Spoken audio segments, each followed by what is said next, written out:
Welcome to bird media. నేను వైష్ణవి.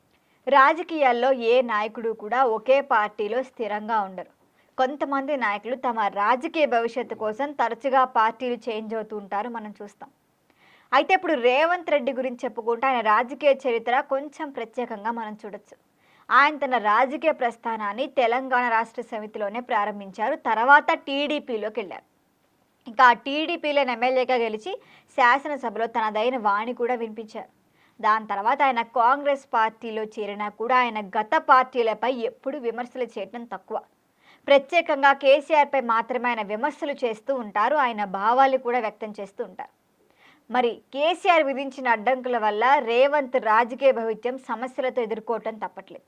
కాబట్టి విమర్శలే ఆయనకి లక్ష్యంగా మారాయి. అయితే ఖమ్మం పర్యటనలో రేవంత్ రెడ్డి వివిధ అభివృద్ధి కార్యక్రమాలకు శంకుస్థాపన చేశారు రీసెంట్గా. ఈ సందర్భంగానే టీడీపీపై కీలక వ్యాఖ్యలు చేయడం ఇప్పుడు అందరి దృష్టిని ఆకర్షిస్తోంది.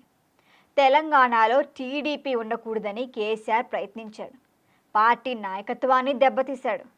అటువంటి విధంగా పార్టీని 100 మీటర్ల గోతు తీసి పాతిపెట్టాలని రేవంత్ రెడ్డి పిలుపునిచ్చారు. ఖమ్మం నగరపాలక సంస్థకు నేరుగా ఎన్నికలు జరగబోతున్న నేపథ్యంలో టీడీపీకి అయితే ఇప్పుడు బలమైన ఓటు బ్యాంక్ ఉంది. రేవంత్ రెడ్డి ప్రణాళిక ప్రకారం ఈ ఓటు బ్యాంకును కాంగ్రెస్ అభ్యర్థి వైపు మలచటమే లక్ష్యంగా పెట్టుకున్నారు. గత ఎన్నికల్లో చూస్తే గనక కూడా రేవంత్ ఇదే వ్యూహాన్ని విజయవంతంగా ఉపయోగించారు. జూబ్లీహిల్స్ ఉప ఎన్నిక టైం చూస్తే ఆయన టీడీపీ ఓటు బ్యాంకును కాంగ్రెస్ అభ్యర్థి నవీన్ యాదవ్ వైపు మలచడం ద్వారా ఫలితాలని క్రియేట్ చేశారు. దివంగత ఎన్టీఆర్ విగ్రహాన్ని ఏర్పాటు చేస్తామని కూడా రేవంత్ రెడ్డి హామీ ఇచ్చారు. ఇది స్థానికులకు సంతృప్తిని కలిగించింది.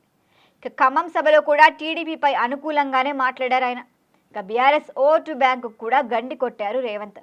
అయితే రేవంత్ మాటలు ఇప్పుడు రాజకీయంగా గులాబీ పార్టీ నాయకుల ద్వారా మరొక విధంగా ప్రచారంలోకి తీసుకొచ్చారు.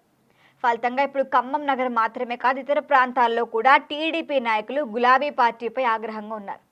రేవంత్ వ్యూహాత్మక ప్రవర్తన వల్ల మున్సిపాలిటీ ఎన్నికల్లో కూడా టీడీపీ ఓటు బ్యాంకు ప్రభావం కాంగ్రెస్ వైపు చేరుతుందని విశ్లేషకులు అంచనా వేస్తున్నారు. ఇది రేవంత్ రెడ్డి రాజకీయ నైపుణ్యాన్ని ఈ పర్యటన ద్వారా మళ్లీ చూపించారని వ్యాఖ్యలున్నాయి. మరి గత పార్టీలపై విమర్శలు చేయకుండా తన ప్రస్తుత వ్యూహంలో లక్ష్యాన్ని సాధించడం, స్థానిక ఓటు బ్యాంకును విజయవంతంగా మలచడం ఆయన వ్యూహాత్మక శక్తిని చాటుతుంది. ఆయన టీడీపీ కార్యకర్తల్లో ఉత్సాహాన్ని కూడా నింపారు.